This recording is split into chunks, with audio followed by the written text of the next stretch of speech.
السلام علیکم تمام دیکھنے والوں کو خوش آمدید۔ امید کرتا ہوں آپ سب خیریت سے ہوں گے۔ دوستو، آج کی اس ویڈیو میں ہم ایک ایسی چیز کے بارے میں بات کریں گے جسے اللہ تعالیٰ نے خود شفا کا ذریعہ قرار دیا ہے۔ جی ہاں، میں بات کر رہا ہوں شہد کی، جسے قرآن اور حدیث میں بے پناہ اہمیت دی گئی ہے۔ سب سے پہلے ہم جانتے ہیں کہ اللہ تعالیٰ نے قرآن مجید میں شہد کے بارے میں کیا فرمایا ہے۔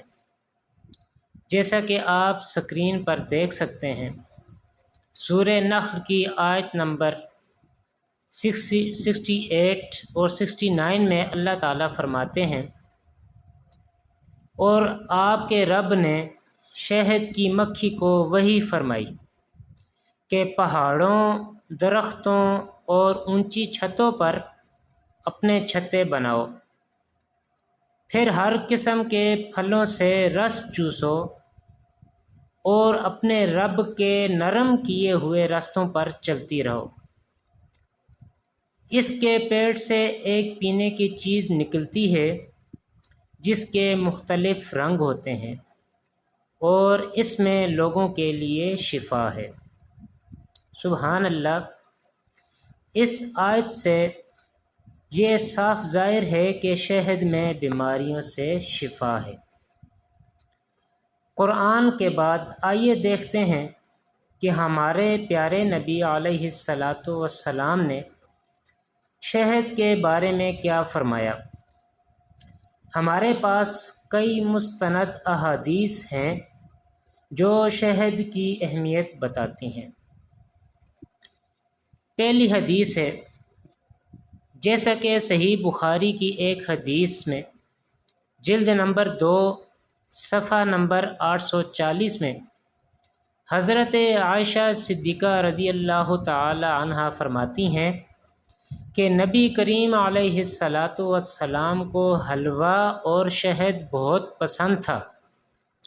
اس سے ہمیں پتہ چلتا ہے کہ یہ نبی کریم علیہ الصلاۃ والسلام کی پسندیدہ غذا بھی تھی۔ دوسری حدیث میں آپ علیہ الصلاۃ والسلام ارشاد فرماتے ہیں، مشکوٰۃ شریف صفحہ نمبر 391 میں یہ حدیث موجود ہے۔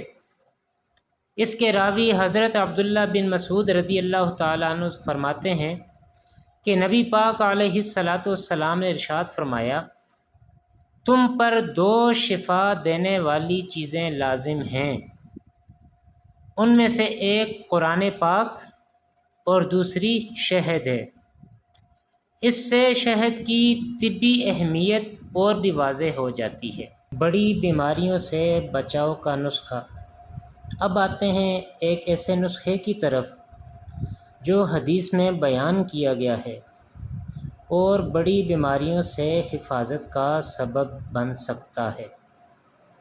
یہ نسخہ ابن ماجہ کی ایک حدیث اور مشکوٰۃ شریف میں صفحہ نمبر 391 میں موجود ہے۔ حدیث کے مطابق جو شخص ہر مہینے کے 3 دن صبح کے وقت شہد چاٹ لے وہ بڑی بیماریوں سے محفوظ رہتا ہے۔ یہ ایک بہت آسان اور فائدہ مند عمل ہے جسے ہم سب اپنی زندگی کا حصہ بنا سکتے ہیں۔ اس کے علاوہ صبح خالی پیٹ نیم گرم پانی میں 1 چمچ شہد ملا کر پینے سے ہاضمہ بہتر ہوتا ہے، قوت مدافعت بڑھتی ہے اور جسم میں توانائی آتی ہے۔ یہ بھی سنت نبوی کے قریب ایک مؤثر عمل ہے۔ تو دوستو، یہ تھی شہد کی انمول فضیلتیں جو ہمیں قرآن اور حدیث سے ملتی ہیں۔ یہ صرف ایک میٹھی چیز نہیں بلکہ اللہ تعالیٰ کی طرف سے شفا کا ایک ذریعہ ہے۔ امید ہے کہ آپ اس معلومات کو اپنی زندگی میں شامل کریں گے اور دوسروں تک بھی پہنچائیں گے۔ اگر آپ کو یہ ویڈیو پسند آئی ہو تو اسے لائک کریں اپنے دوستوں اور فیملی کے ساتھ شیئر کریں، اور ایسی ہی معلوماتی ویڈیوز دیکھنے کے لیے ہمارے چینل کو سبسکرائب کرنا نہ بھولیں۔ جلد ملیں گے ایک نئی ویڈیو کے ساتھ۔ اللہ حافظ۔